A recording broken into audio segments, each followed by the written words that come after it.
If you have shown up to see What Gets in the Way with Deb Williams, you're in the right place. If you've shown up for something else, surprise, I have something fantastic for you. You get to see Deb Williams and What Gets in the Way. So either way, it's a win-win. And I know all y'all have been super excited for Deb's session. She's got that cool workbook, and we are going to have a fantastic 90 minutes together. So without any further me blah blahing, Deb Williams. Good morning. Let me just quickly share. It's the little slideshow dance. Yay.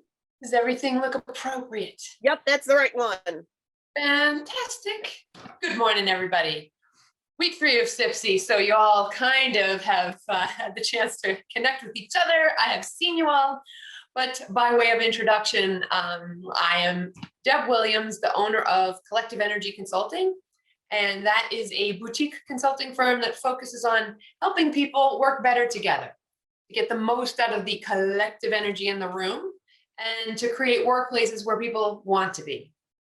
And when I was thinking about a topic for CPSI this year and the theme of growth, the first thing that jumped to my mind was, what stops us from growing? What gets in the way? And the answer tends to be, for me at least, and for many, the resistance to change. If you were lucky enough to attend the University of You presentation on Friday with Jalen Law and Ashley Watson, you had the opportunity to dive into some really cool self-awareness exercises and explore how we are versus how we want to be. And this theme of self-awareness is going to carry through today. But it will be on a focus of change and our response to it. Because change can be a struggle, because in order to change, we've got to give something up. You know, in order to grow, we have to let go of something that might be comfortable and welcome the uncomfortable. So before we begin today, I thought it would be interesting to have everybody into the chat space fill in this blank. Change is blank because blank.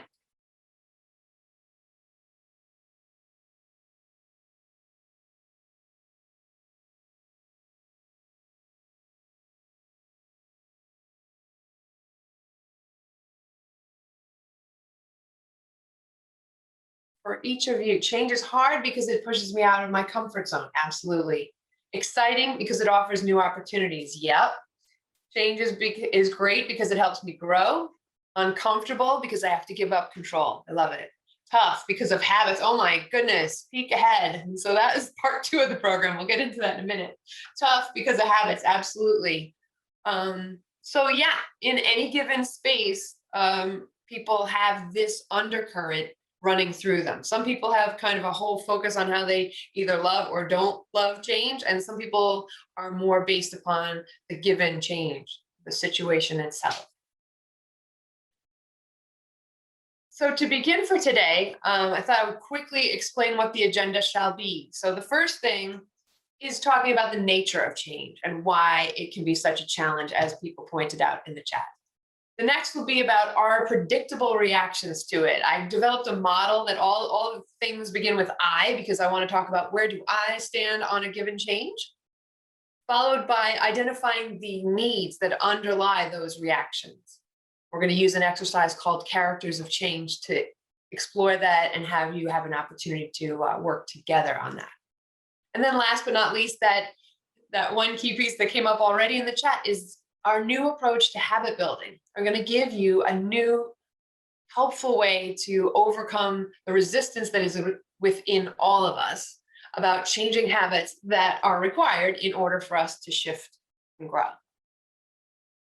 So they very kindly, the Wings, have put the journal link in the chat. If you hadn't seen it in the course description, I put it there for your use. There's more pages there than we're going to get to today, but you can just as simply walk through the exercises that we're going to do in your own journal that you've got for CPSI just as well. But I invite you to print that out and have it handy if you want for reference, and for sure after the fact. So for pre-work, I had asked if people could think about recent changes that they've faced and jot down as many as you can recall, both personal, professional. You can even include changes that are about to occur. And in these pandemic times where time is lost, all meaning, you get to determine what recent means. So could have been the last week, month, year and a half. It's up to you. But just take a moment now, if you haven't already, and jot down those changes that that are coming up for you at the moment, and one of them will be chosen to be an illustration for the rest of the session.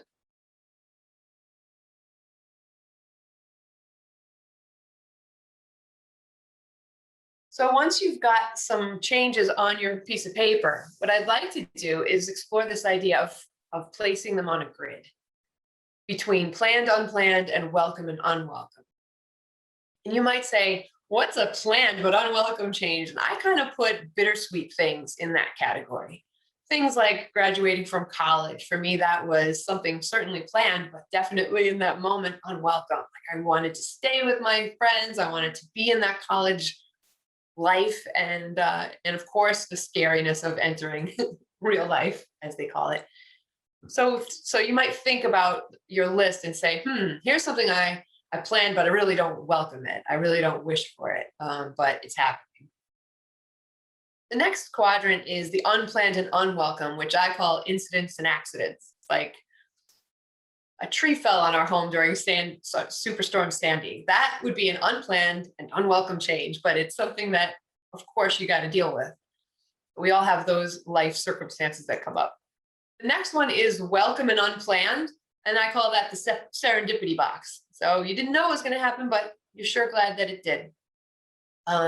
Could be, encountering someone at CPSI who becomes a trusted collaborator. So that will be a shift in how you get your work done, but one that's welcome. And then last but not least, it's when the plan comes together. You've got the plan and it's a welcome change and it all happens. It could be something like a home renovation or purchasing of a home or having a new pet, all those things. So just take all the changes that you've gotten so far and place them in one of those categories. And then what I'd like you to do is choose one of them to be your focus for the rest of our session.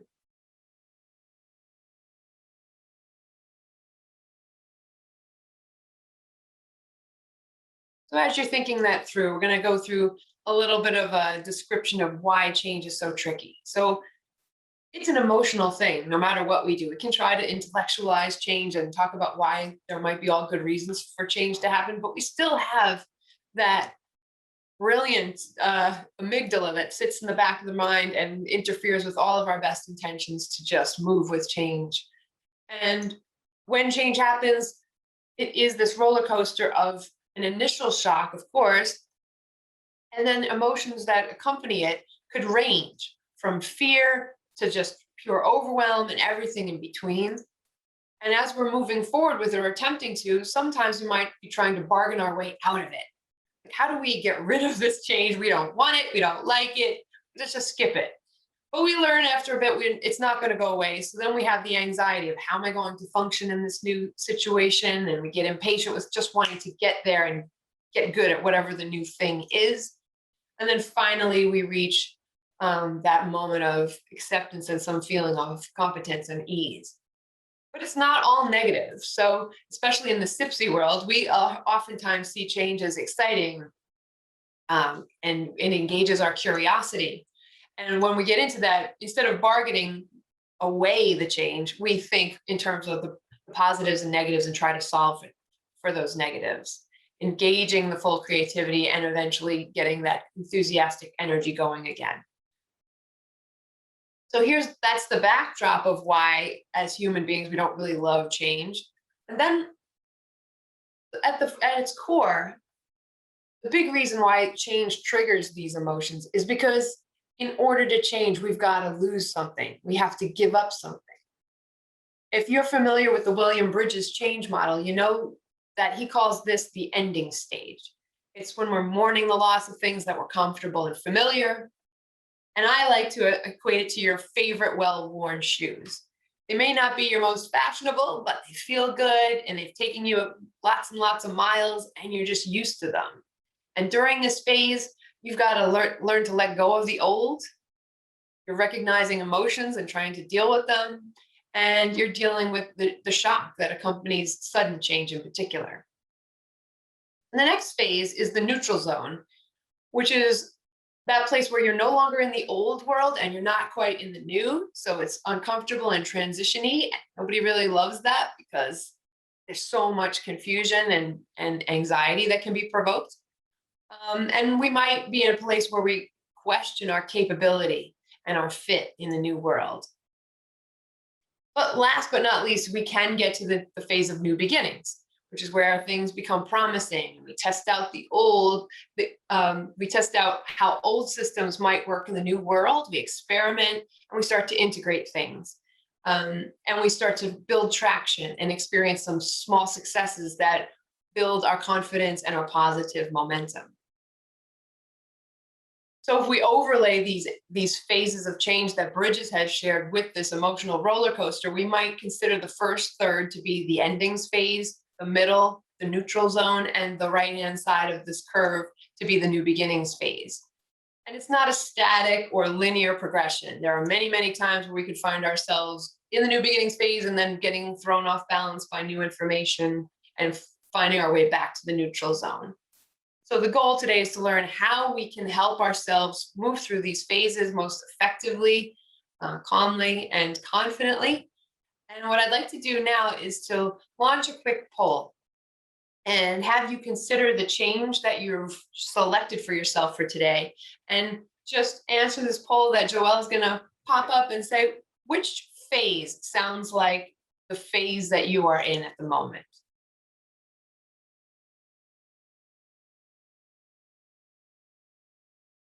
Are you in the endings where you're trying to let go of the old? Are you in the neutral zone? Or are you in the new beginnings phase? A lot of CPSIites love to live in that new beginnings phase. I know that, but let's see what happens.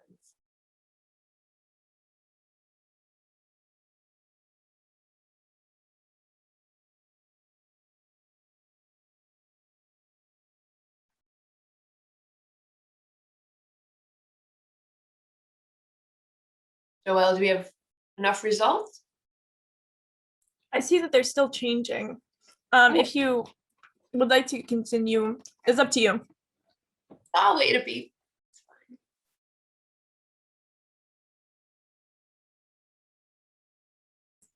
I was seeing if it could go 10 full seconds without changing, and then I was going to end it. That's cool.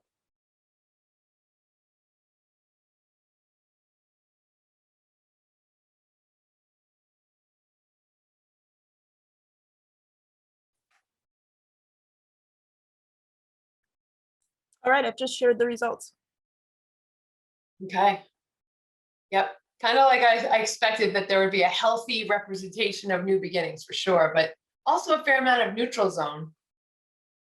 So that's great. So, and of course we've got 20% on the ending. So that's good. We've got a lot of good tips and tricks for each phase of the deal. And as we said, some new habit formation at the end to help accelerate those folks in the new beginnings as well.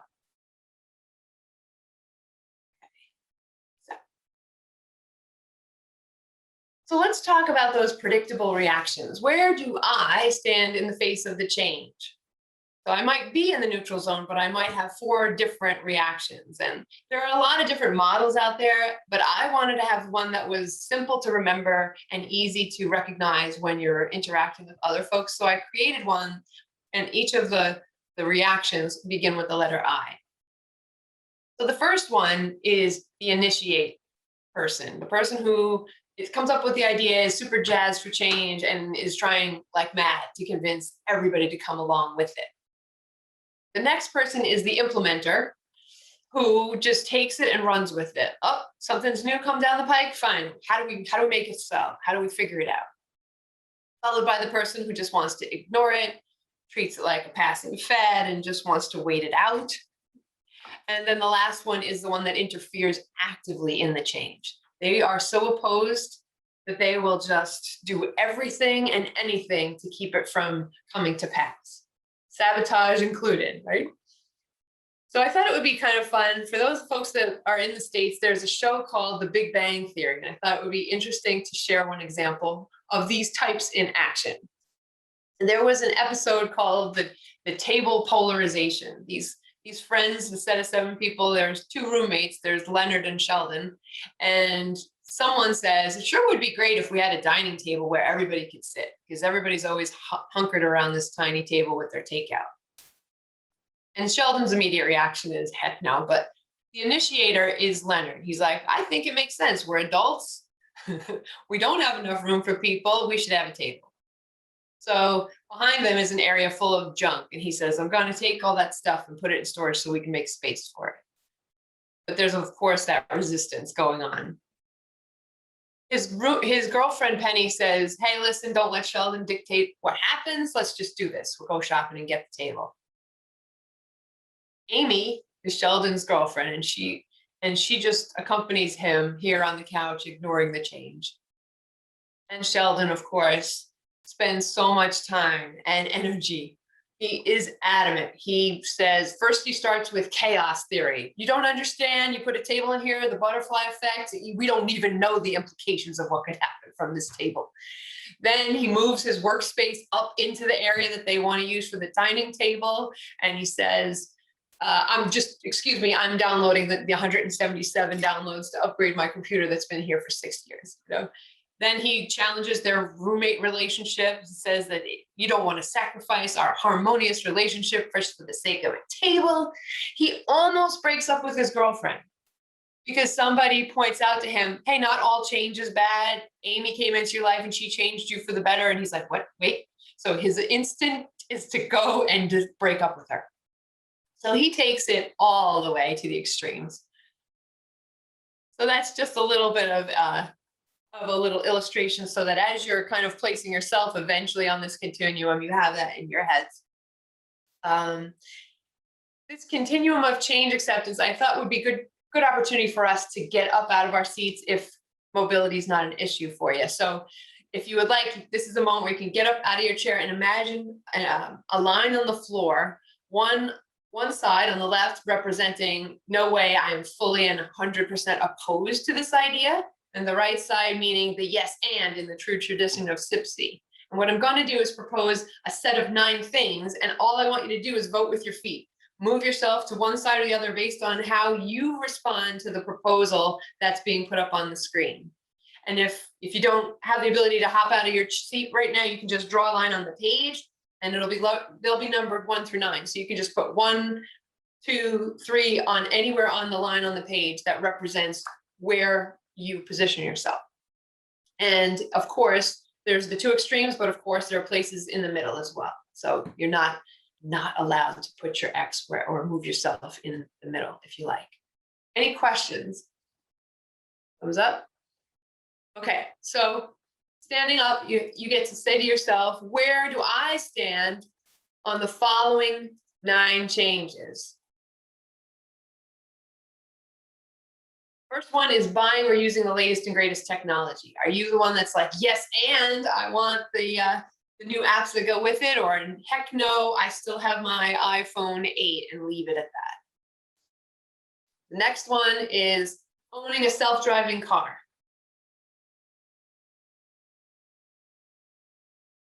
The next one is new policy. You have to recycle, or you're going to be paying $200 extra every month in your taxes.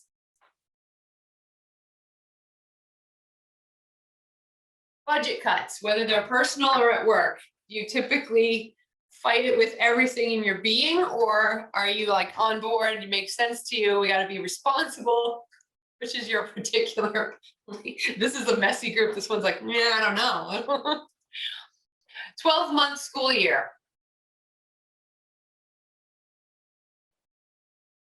I'll tell you what my son would say. Job changes.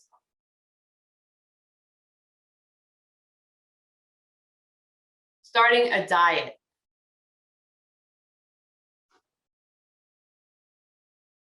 redecorating or home improvement. I see Beth ripping her wallpaper off on Facebook. Number 9, adopting a new pet. Okay, so you're welcome to sit back down if you like. But I use that exercise in real life with people in the actual same space with me, and I'm always shocked at the wide variety of reactions in the room. But I love the physicality of it because everybody sees in an instant how different their reactions are to any given change. And we learn as people inevitably start talking about why they moved one way or the other, that experience drives their reaction. Whatever their backstory is with that given situation has so much to do with whether they're on board or fully against a given change. And people would shift if the idea would be modified slightly. You get a lot of people saying, well, what if it's a 12-month school year? What can we have extra time off during the year so that they still get a break? And that desire to shift it a bit means that they're not fully opposed to it. But if you leave it as such on the page, people will stay rigid in their position. And then always, people are dying to have more information, the clarifiers in particular, but most of us want to know more about what the thing is that I just threw up there on the slide in order to even make up their mind. Oftentimes, a lot of people are in the middle because they don't have enough information to decide. And so I use this to tell leaders, here's what's going on every time you try to introduce a change that you think is obvious. All the benefits are so clearly apparent. Why can't people just get on with it? And this is why people can't just get on with it. You fail to take into account their background experience, the opportunity for them to have a say and tweak it. And also, you've got to over communicate in the midst of change. You have to let people hear the message 7 times in order for them to fully take it in and be able to respond in a cogent way to what you're asking them to do. So what I'd like you to do is to take a moment in your journal on the page and decide where you stand in the face of the change that you've selected for yourself. In the next segment, we're going to explore the underlying needs of that change, but I'm just going to give you some quiet minute here to think about where you stand and why.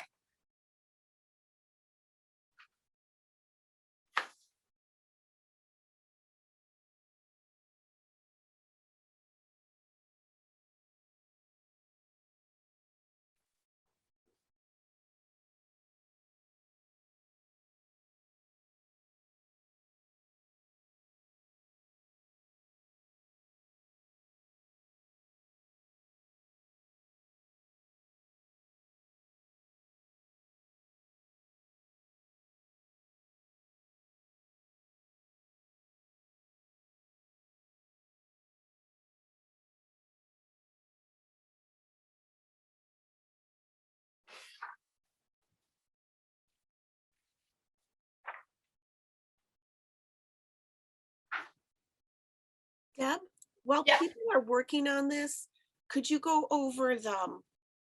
Quickly describe each again. There's somebody had asked for a refresher. Sure. Monday morning brain. Hey, no problem. Let's see.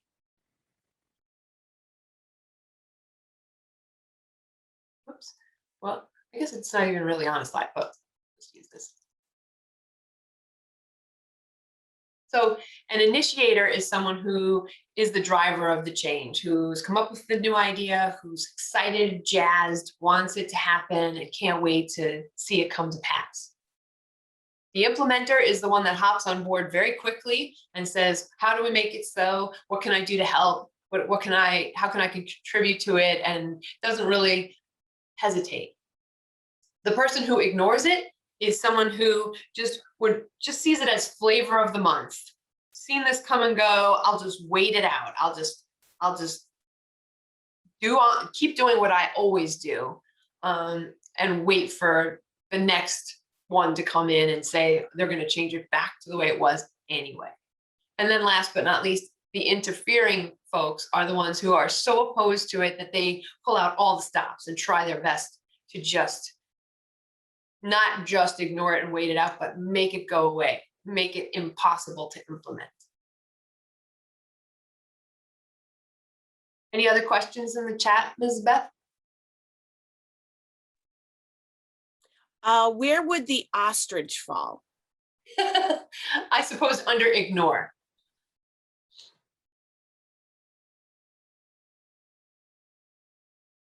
See, I was thinking the ostrich would fall on the ground. Sorry. Oh, could you also be an initiator who knows a change needs to happen and you need to be the one to make it happen, but that doesn't mean you're enthusiastic. Well, that's kind of in the grid we were talking about the like unwelcome but planned change, you know, it's like for example, maybe you get a health diagnosis or you have to implement a new diet and you'd rather not, but you have to be the one to initiate the change because nobody's going to do it in your place. So yeah, you can. Good question.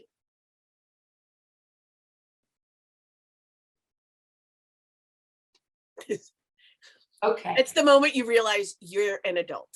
It's like, darn it.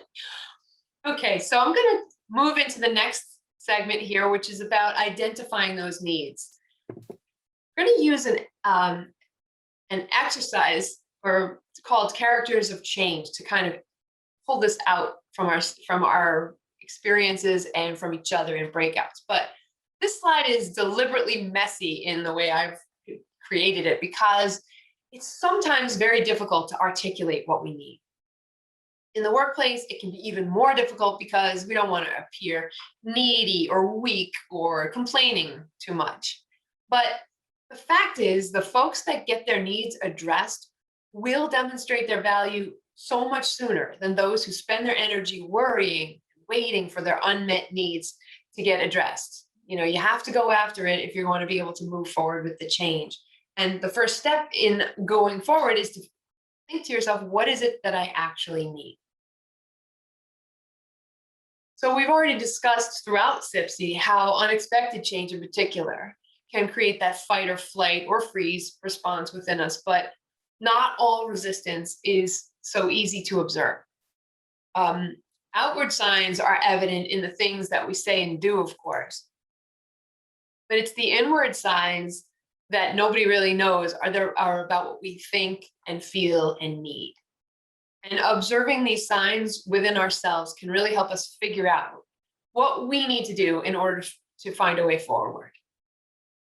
So we're going to do a breakout room activity for 10 minutes, and we're going to use this theater education tool called Roll on the Wall. And it's in your journal handout if you like, or of course you can just draw a little person on a page, no big deal. And the idea is in your breakout rooms of about 4 people, you're going to spend 5 minutes focused on one of the 4 characters of change. So your room will be assigned either to the initiator, the implementer, the person who ignores it, or the person who interferes with it. So it's going to be important to write down your breakout room number and make note of that because we'll assign it that way.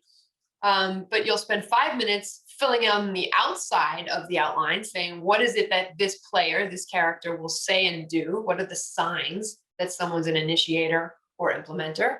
And then 5 minutes on what they might be thinking, feeling, and needing on the inside of the outline. And what I would like is for everyone to have one spokesperson identified and be prepared to share what your group came up with. And we'll just pick, one group that was focused on each of the 4 characters for the sake of time. Questions about the instructions before we send you off? There was a question to go back one slide for a second. Sure. The inside outside slide? Yeah. This one? Yeah. Okay.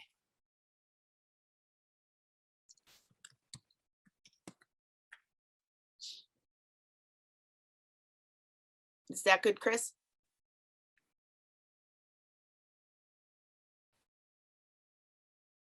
Okay. Any questions about the activity? if you put How are all we the, gonna do it, Beth? Like,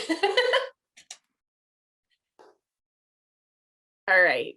oh, she's got it in the chat. Okay, so if you're in rooms 1 or 2, you're an initiator focus. If you're in rooms 3 or 4, implementer. If you're in rooms 5 and 6, you're gonna be the ones that ignore the change, and 7 and 8, the ones that interfere. I like how you wrote fear. That's so good. Fast typing. So without any further delay, like, can we send the folks off? 10 minutes. Did Be 5 prepared to share get skipped? came Did up 5 get skipped? Let's say again. Did 5 get skipped? There's 5 and 6 are ignore. 1 and 2 is initiator, and your rooms are labeled. So if you watch as you get invited, 1 and 2 is initiator, 3 and 4 is implementer, 5 and 6 is ignore, and 7 and 8 is interfere. I think I accidentally muted somebody as they were talking. I muted, if you were talking and I muted you, feel free to unmute yourself if you had something to say.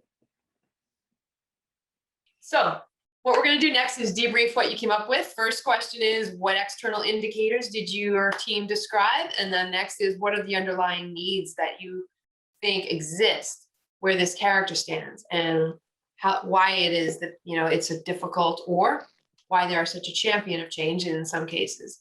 So what we did was we broke you into those breakout rooms by number. So 1 and 2, you were the initiator folks. I would like to hear from team 2. If you have a spokesperson, I'd love to hear what you guys came up with. So if you can unmute yourself. Yeah, I did. I'm a Hi. spokesperson of 2. And we looked at the initiator and the external signals. We identified getting others on board, like talking to other people, trying people to sign, get the message out, those things. And we thought also that such a person should be energetic and active, and that it was necessary that there was an understanding why there should be a change, that there should be data and information provided. And there were maybe an emotional plea why it's so important, that change. So I like that, a plea. That's what an initiator wants, right? Like, please come with me because I can't do it alone. I love it. Anything else on the external? So no, those were the external things we identified.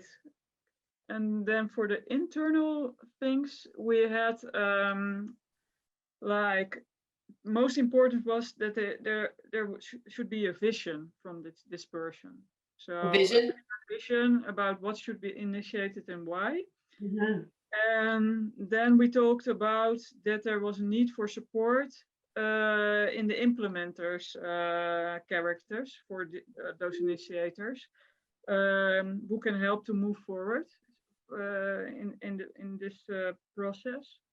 Mm-hmm. And we also talked about that maybe it would be nice that these persons are like a yes and type and not a yes but type, and they want to try something new all the time. And the other thing was that we thought that it was important that there was something personal that was the start for the as drive of the change, that for that person. So you should really have a personal thing that drives you, your personal why you want to change this. So you're saying that the initiator they thrive on change? Is that what you said? And so they have also something personal that really matters to you as a person, that drives you to make that change for persons. Yeah, in the past people have said it's like that thrive or die kind of, or change or die kind of mentality. Like, if we don't change, we're going to become irrelevant. If we don't change, we won't be successful and thrive, you know? So yeah, it's sort of a built-in orientation. Excellent. Okay, so I don't think I would even add anything to what you said. I think their external things might be that they scan for the latest and greatest all the time. You always see them looking to see what's the new shiny something. And they get some kind of impatience within them about status quo. Don't deal well with sitting still. So on the flip side of them, they need a little bit of reality check sometimes, because sometimes change for change's sake is just disruption that doesn't result in anything great. So what they need is something to like temper the newness and make sure that they've got some developers on board in our CPSI language to make sure that whatever they do implement is going to be successful. Cool. Okay, so implementer team, let's choose team number 3. Hopefully everybody remembers which. Thank you, Aileen, for that sharing. That was brilliant. Team number 3, implementer mode. What kind of external signs did you describe? Hi, guys. This is Judy. I can talk for team 3. That was myself, Harry, and Jose. Excellent. We talked about an implementer. Again, I like your idea of being champions of change. They're excited about the change and why the change is happening. We thought that they would ask for more information and to see how, and use that information to see how it could best address the change. And they would collect information and data to help it move forward. They probably wouldn't waste much time doing that. And they would be very organized. They'd maybe schedule some type of action plan.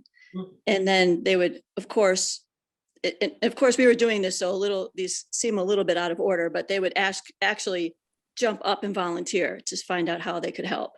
Yeah.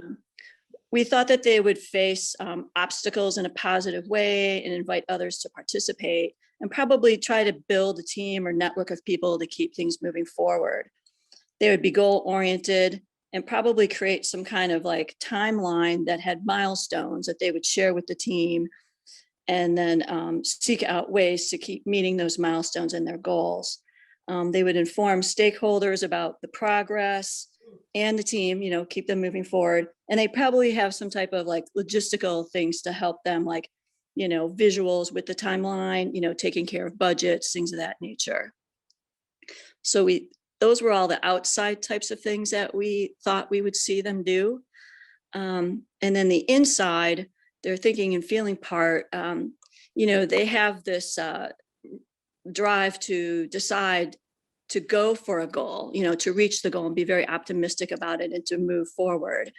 They'd probably ask themselves and recognize that others are on board now and others might not be on board now, and recognize those, what we call the assisters and resistors, right? And figure out, well, how can I get, more people on board? What would help, the assisters maybe be even more on board and the resistors to get on board, and kind of, figure out ways to address that.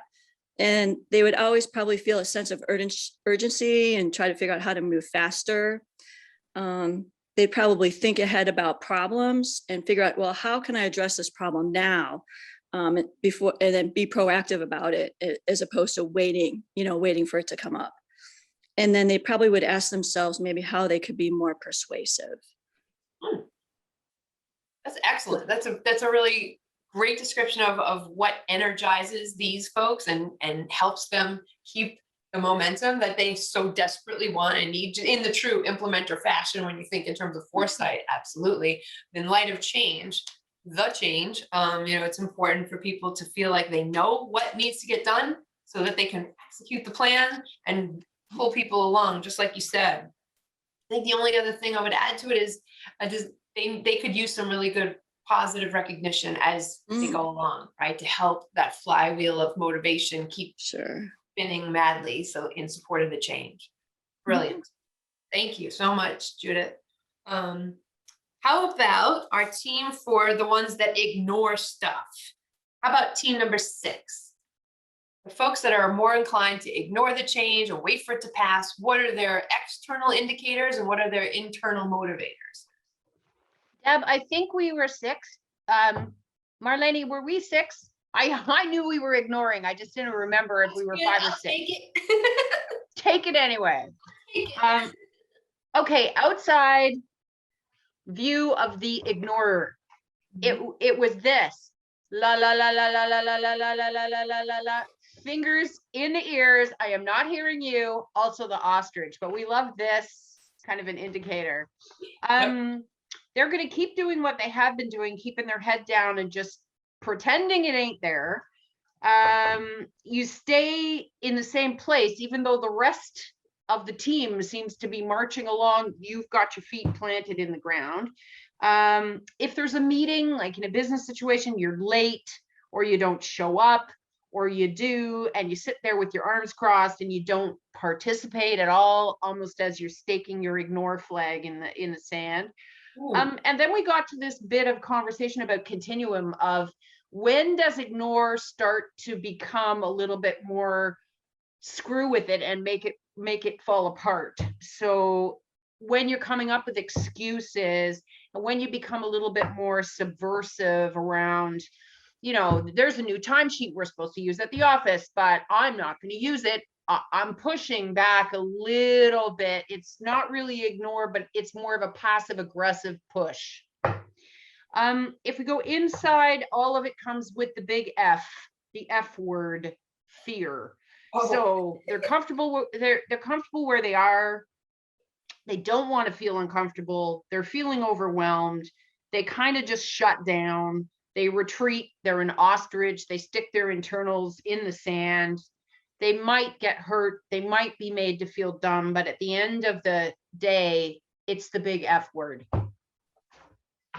Yes, and it's also exhaustion. Think in terms of people who have just been put through round after disruptive change that upends their apple cart. They were going along fine, and then somebody changed it, and then they went with that and figured out, and then they want to change it back. Think in terms like organizationally, if they want to centralize functions and then decentralize, and there's this accordion that happens over and over in business.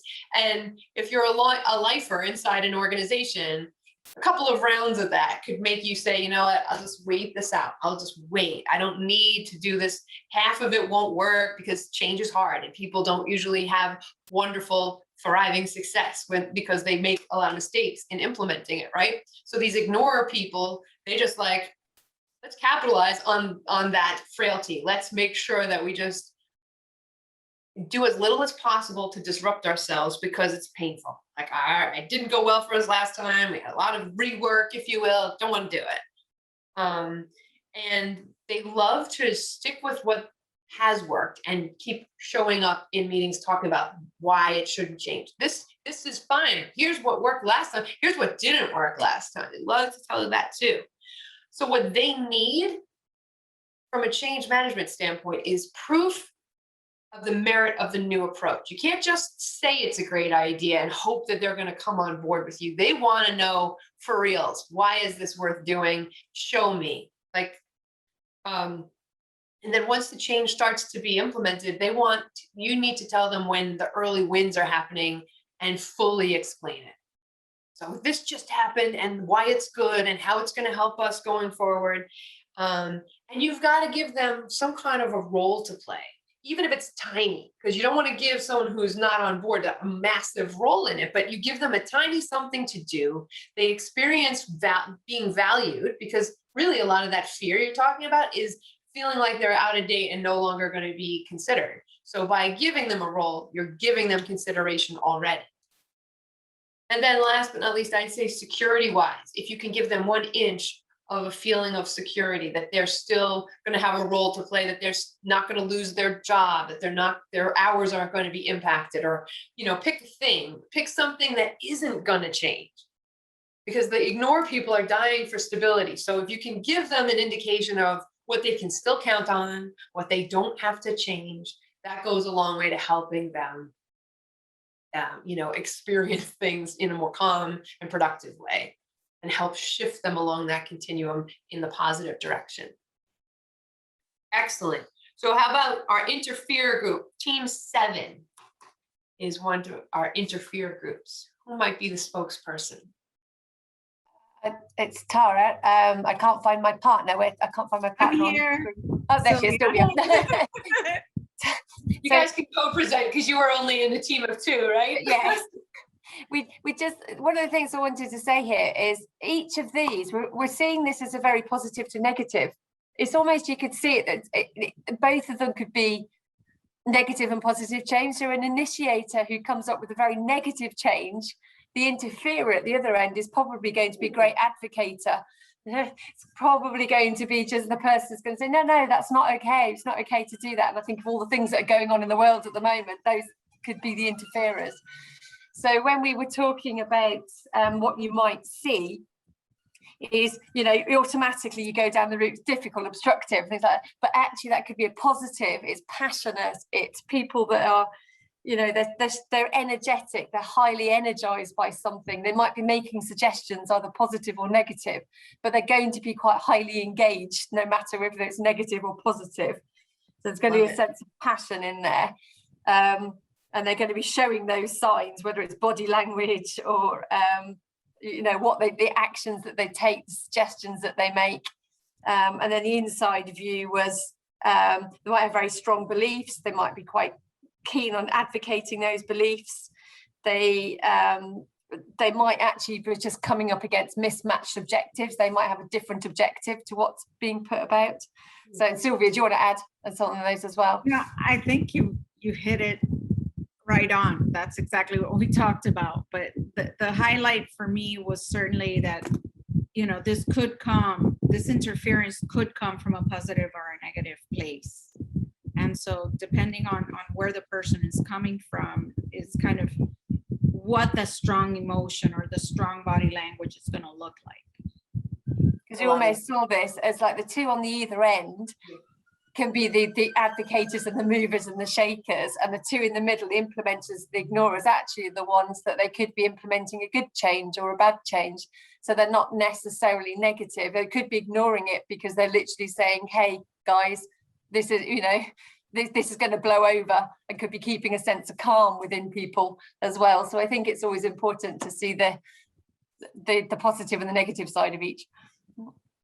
Absolutely. I love the framing of the interfering people as like protesters for positivity, right? Against the change that is not welcome, right? That's why that first grid in the beginning is so important. Is it welcome, planned, or unwelcome, and why? So there's so many pieces and parts, and always frustrated when I try to teach change in such a short span of time, because there's so many arms and legs to it. There's so much richness to the thinking of it through. But this idea that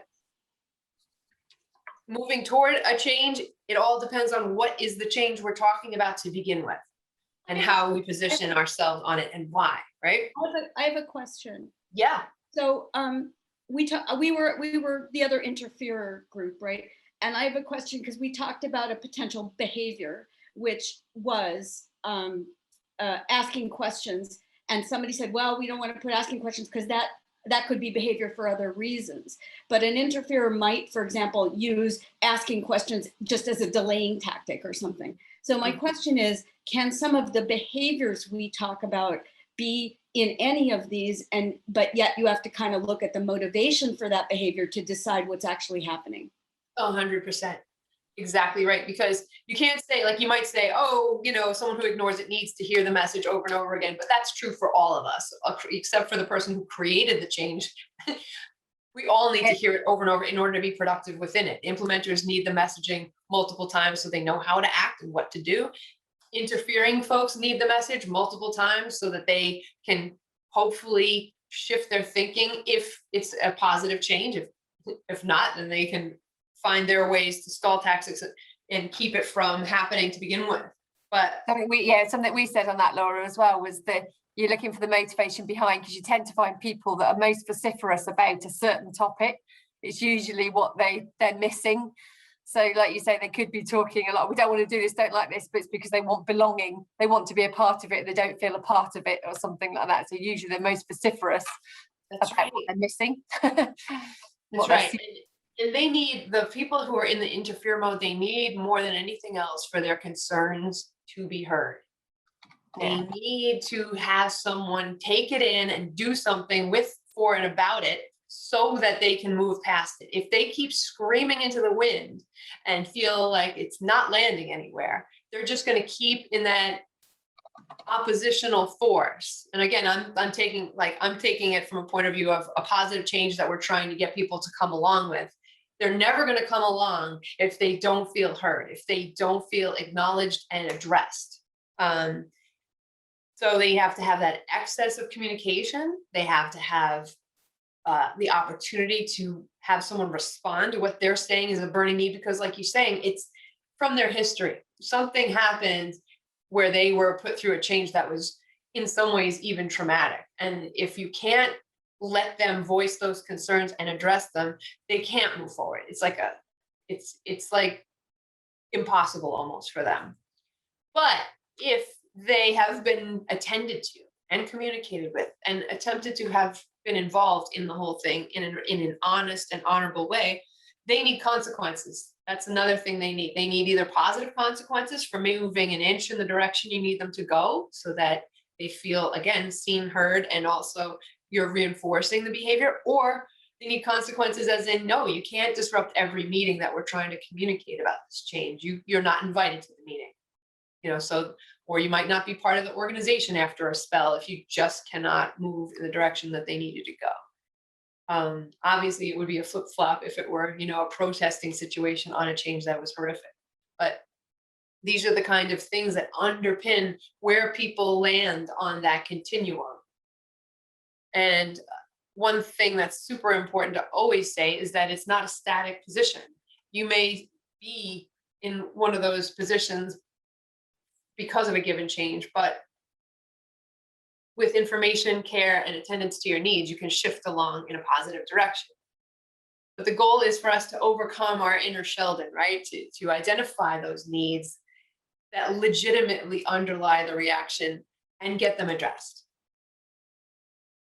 Yeah, it's a great question. Marcia says, how much attention do you pay to these interferers? And at what point do you stop trying to bring everybody along? And that's exactly right. So you do your due diligence. You do what you think is reasonable and appropriate given the massive or the type of change and what's going on and how much time you've already invested. And then that's where the consequences come into play.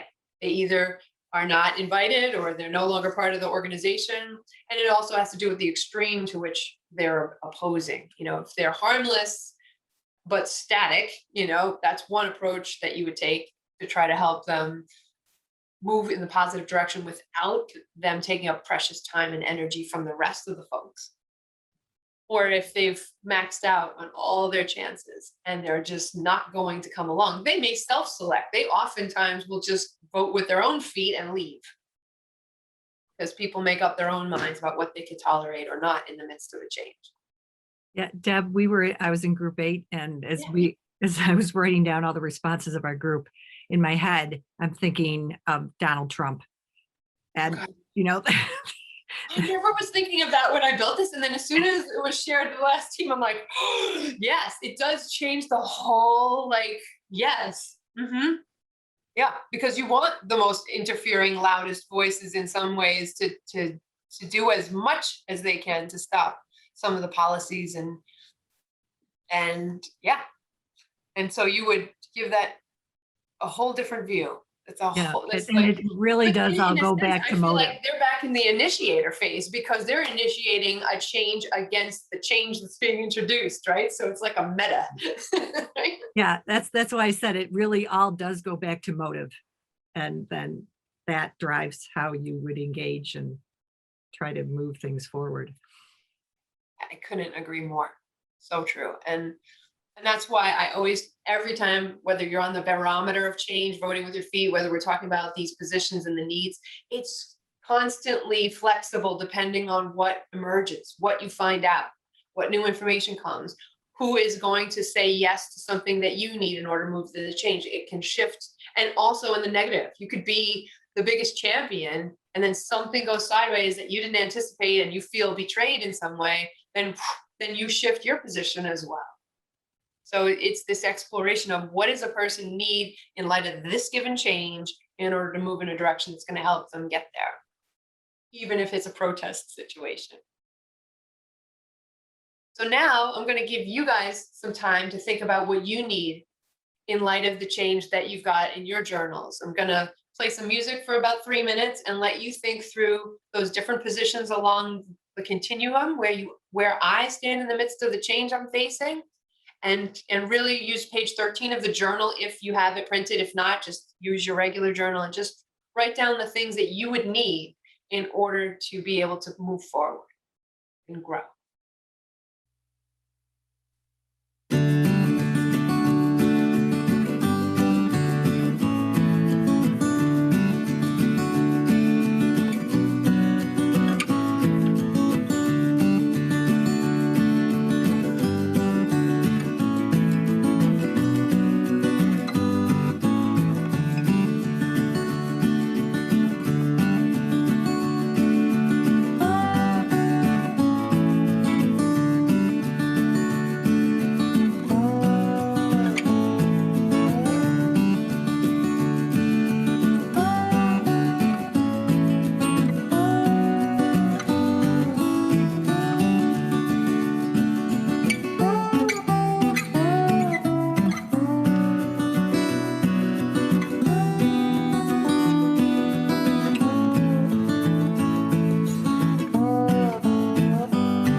Okay, if you want to finish your last thought and then maybe consider posting one thing in the chat that you plan to do to get your needs met in order to move forward with the change on your page.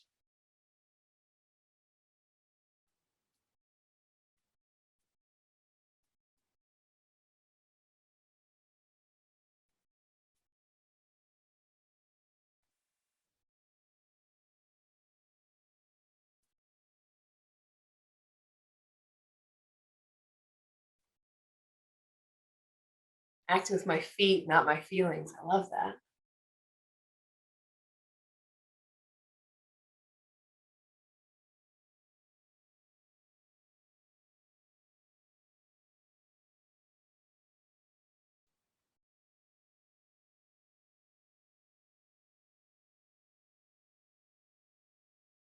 Figure out ways to engage those that ignore and interfere.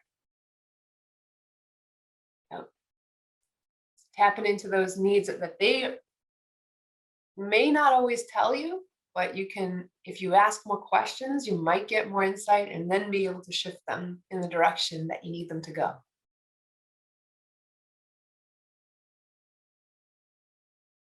Boundaries, that's a good point. I love this point about the ignorers. Sometimes people freeze up because they're overwhelmed. So if we can skinny down what they need to focus on, that's a brilliant approach to just give them something bite-sized. And then once they get that accomplished, they feel a little bit more pliable in the midst of the change. Practice in the change space to get more comfortable. Walk a labyrinth to examine and consider and process. I love it. Find the experts I need. Get out there and do it. There's an implementer right there. Take the challenge apart and identify what constitutes the most critical part of the change and get to that first. Exactly. There's so many pieces and parts to a change effort, but if you can skinny it down to the one thing, and it's a perfect segue for our next section. Find some implementers. Yes, Leo. That's what we heard us mention change champions earlier in the session. That is one of the key pieces of change management generally, is to get those that are more inclined to activate what you're trying to do, engage, show them a lot of love, and send them out. Go forth and help create little sparks of positivity throughout the organization or throughout the community in order to help get some momentum for what you're trying to accomplish. Write the plan. Yes. So the journal that I've given you has a piece on action planning. We won't get into it today, but it's there for you to kind of continue your work on this stuff. Brilliant. Boundaries and deadlines to get focused. I love it.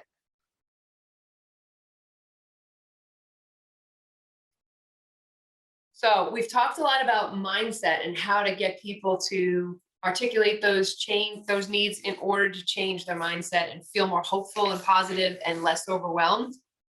And one key way to help them feel less overwhelmed, as was just mentioned in the chat, is to help narrow the focus and change habits instead of trying to focus on the big overarching everything of change. And what I like to do is to use the science of habit change to drive that progress. So what do I mean by that? Well, the first thing is identifying for yourself what might be the potential rewards of the change. And that doesn't mean, oh, I might get a bonus or promoted or things like that. It's more like, what might be all the ways life would be better if this change happened? What might be all the ways our organization would thrive if we made this change? These are the what ifs, kind of like they did for the CPSI course descriptions. It might do this and it might do that. All those mights that we talk about very easily in the CPSI world help fuel the habit change, because if you can start off by saying to yourself what might be a potential benefit to yourself, you're more inclined to keep pushing forward with the next steps, which is to think very, very small, thin slice the goal into something that is super actionable on a daily basis. Then you want to anchor the behavior in your daily routine. So it has to be like, when and where in my day, in my world, am I going to have time and focus to pay attention to this new habit? Then this is one that you don't hear very often, but it's about describing what you no longer want to do in light of the change that you're trying to make. So instead of X, I will Y. Then you want to provide a daily check-in on how it's going, because it's easy for time and space to mean nothing, especially these days. But if we have a daily moment of saying to ourselves, okay, how's it going against this? Or have I set myself up for success in activating this new habit today? You can also put it at the end of the day. How did I do today against this new habit? I kind of like the beginning of the day because it sets me up in a positive mindset for like how I want to go about the day instead of being full of regret at the end of the day. But that's just me. Engaging a partner, an accountability buddy. Last year, our CPSI folks who wanted more CPSI through the year, led by Ms. Martina, came up with a monthly CPSI meeting so that we could activate what we learned, because there's so much in CPSI that we don't even get to process before we go into the next thing. And we wanted to say, no, we're not going to let it sit in this gorgeous journal until next year's CPSI. Instead, we're going to dedicate time and attention to this monthly basis, and we're going to support each other in that effort, because we all leave with great intention, and it's really, really hard to refocus and revisit. And then last but not least, you want to focus on the progress that you've made and overcome the stumbling blocks. Here's some evidence on the screen about how hard it is for us to change our habits. One quick search of weight loss programs yielded 854 million results in less than a second, because that's how hard it is for people to change habits. We all want a magic solution, but fact is it's on us, and we have to do it in a way that makes it more manageable. And it's the difference between saying, I need to lose weight, which is way too vague to be actionable, or saying, I want to lose 30 pounds, which is a little more precise, but not perfect, because we need to be much more precise in what we're trying to do differently. So instead we say, every day when I break for lunch, I will, instead of going straight to the kitchen or the cafeteria, I will climb the stairs 10 times. Because that in your mind is like a trigger for the time of day, what I'm going to do differently, what I'm no longer going to do in its place. So the structure is when I, instead of, I will. And in a moment, you guys are going to get some practice writing some of these for yourselves. But before we do that, I wanted to give you a couple of examples. Christy wanted the last part of the last slide, and I'm not certain which last slide.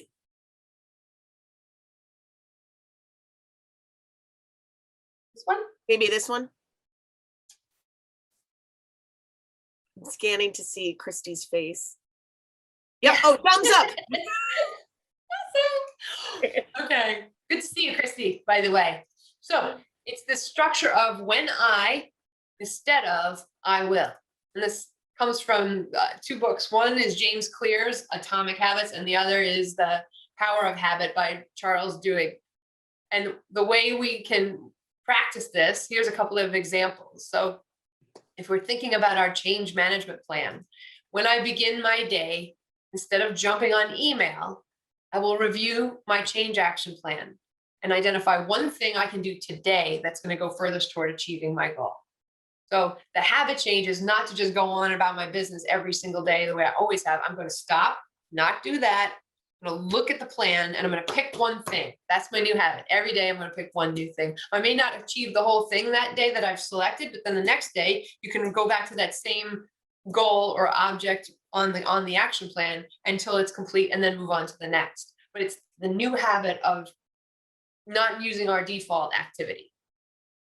Here's a different one. When I think about the change I'm facing, instead of letting my feelings overwhelm me, I will seek additional information or resources so my anxiety is reduced. When I prepare to meet with a coworker, instead of grumbling to myself about how they are reacting negatively to the change, I will place them on that acceptance continuum and ask them one question to better understand their concerns and may hopefully identify an underlying need. Sorry, I probably went too fast. You can look at that again if you like. So in a second, we're going to go to another breakout room, and you're going to spend 10 minutes drafting a few of these for yourself in light of the change that you've selected. So here's how it will work. You'll have 2 minutes to write down those potential benefits of pursuing the change that you've articulated for yourself. What might be all the good things that come from it if I go ahead and do this thing? Then you're going to spend about 4 minutes individually just drafting 2 to 3 habit change commitments using that formula of instead of, or sorry, when I instead of I will. And then you'll use the last 6 minutes to share it amongst yourselves and maybe strengthen it a bit, because the idea, it's not easy to write these right out of the gate. So help each other be really thin sliced. Picture it something that you can do daily, because a lot of times you'll say, oh, I will write, the next time I'm writing a proposal, I will make sure I articulate these 3 benefits or whatever. And then you get to your workplace and you're like, wow, I don't write a proposal every day. So that's not a good choice. You want to pick something that you can do on the daily basis that is clear, thin sliced, and easy for you to activate. And it's important to pick a time of day that makes sense. So if you normally take a breather at 3 p.m., that might be a good point for you to anchor it in your day. If you're a morning person, it's maybe before I turn on my computer. Or if it's a nighttime thing, like after the kids are in bed or whatever, I will, instead of, watching TV, I will blah, blah, blah. Okay? Questions about the instructions, feel free to unmute yourself and just ask before we send you.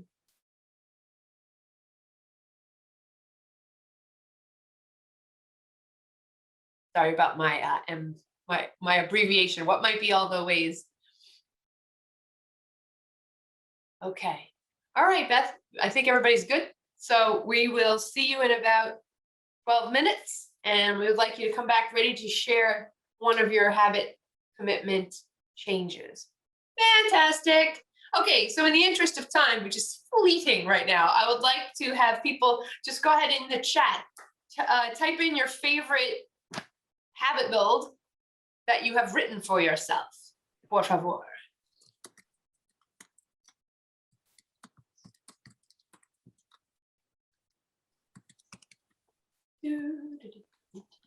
So when I instead of, I will.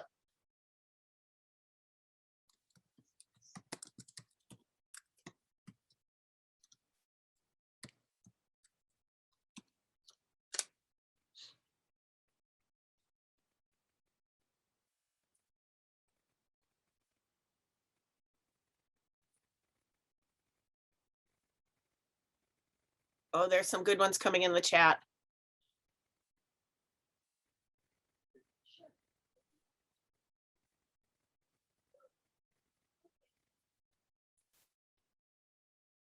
Can you read them? Because I'm not happening for me. Oh, finally, I got one for Christy. When I start my day, instead of hitting snooze, I will give myself a Reiki treatment. Woo! Are you available to me? When I refuse to get up early in the mornings, instead of telling myself I'm too tired, I'll remind myself of all the things I can accomplish in those few extra hours of alone productive time. Oh my God, I'm copying that, Marlene, and pasting it on my computer. So guilty.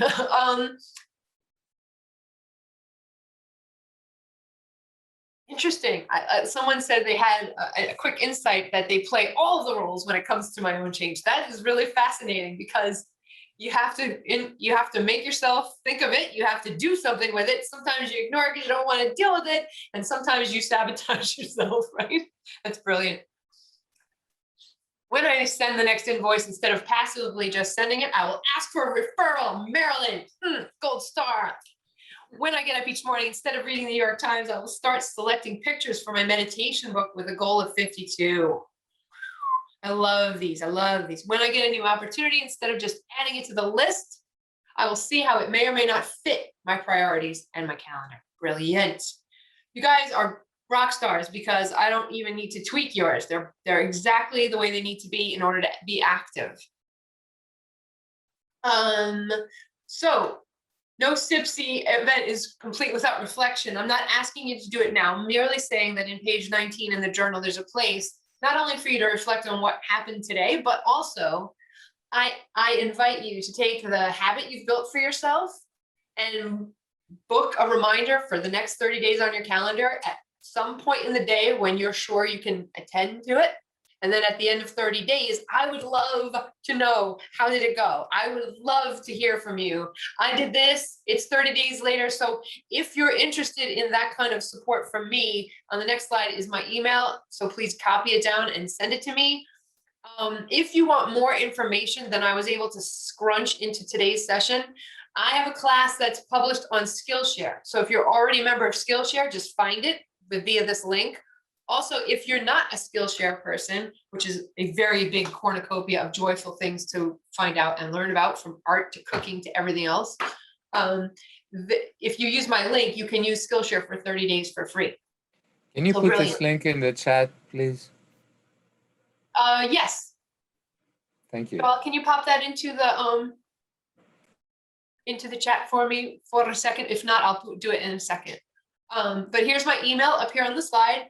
And if you're at all interested in support for that 30-day habit, feel free to call me, because there is a very cool tool that I have available that's automated, and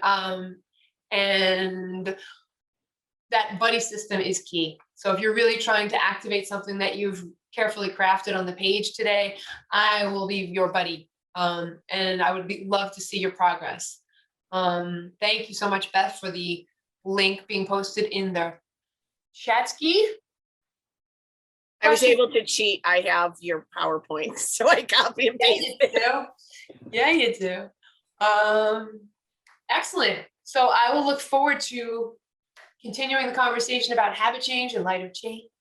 Habit change is like it's exponential, really. Thank you all for coming. Thank you for being such good participants in this very distant way that feels much less distant because of you. Deb, thank you so much. I'm also going to make you my buddy habit. Well, Bethany has been my buddy before. She knows. Thank you. I love this because I'm like, oh, there are things that I can do right away. And I just love that kind of inspiration. As promised, this was wonderful. Deb is a delightful way to start now your Monday. Like you're all like, I'm going to do all of the changes. Fun fact, Deb brought up 2 books. Missy is contacting all the presenters. So all of the books that people said in their presentations, she's going to make a CPSI 2021 book list. So if you have some recommendations that you know were said, email Missy with them so that we can have a great list of all of those books that you will be buying. Sorry. Summer reading, go to the beach and learn all of the things. We are not over. We have just begun. So much more to do today. So when I think I'm done, instead of not coming back to CPSI, I will log back on in like 20 minutes. Yes. For laugh, listen, learn, using humor for creative engagement. So also like funny, that's awesome. And then seeing with new eyes with Paul Skaggs, and then create to educate, how might student book writing reimagine learning. I could say that. But until then, make good choices. Form good habits. Drink some water. Maybe walk outside. And definitely roll your shoulders and breathe in and out. And I'll see you back in a couple minutes.